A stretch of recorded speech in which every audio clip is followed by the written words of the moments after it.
રાષ્ટ્રીય હિન્દુ સંઘ દાહોદ દ્વારા આઝાદ ચોક ખાતે પુલવામાના શહીદોને દીપ પ્રગટાવી શ્રદ્ધાંજલિ અર્પણ કરાઈ। 40 વીર જવાનોના બલિદાનના સ્મરણમાં 2 મિનિટ મૌન પડાયું। દાહોદ શહેરના ગોધરા રોડ પર આવેલા આઝાદ ચોક ખાતે રાષ્ટ્રીય હિન્દુ સંઘ દ્વારા જમ્મુ કાશ્મીરના પુલવામા થયેલા આતંકવાદી હુમલાના શહીદોને સ્મરણાંજલિ અર્પણ કરવાનો એક વિશેષ કાર્યક્રમ યોજવામાં આવ્યો હતો।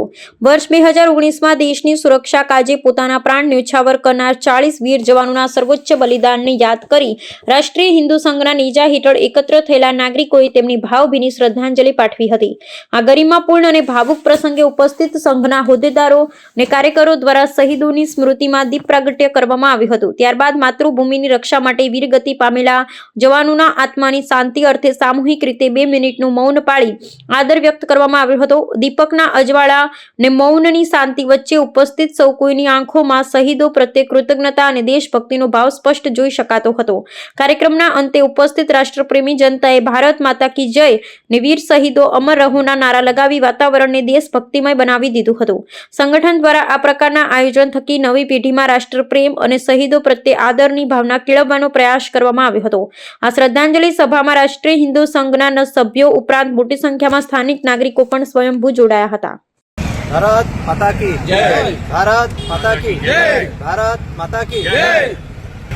આજે રાષ્ટ્રીય હિન્દુ સંઘના તરફથી જે આપણા પુલવામામાં જે શહીદ થયા એ જવાનો માટે જે શ્રદ્ધાંજલિ રૂપે જે પ્રોગ્રામ રાખવામાં આવ્યો હતો એ પ્રોગ્રામમાં મને આજે બોલવાનો અવસર આપ્યો એ બદલ હું રાષ્ટ્રીય હિન્દુ સંઘ દ્વારને ખૂબ ખૂબ અભિનંદન પાઠવું છું। અને બીજું કે આજે આપણા દેશના જે જવાનો શહીદ થયા છે એના માટે આટલી શ્રદ્ધાથી જે પ્રોગ્રામ રાખું છું એના માટે હું આજે દિલથી બહુ ખુશી અનુભવું છું।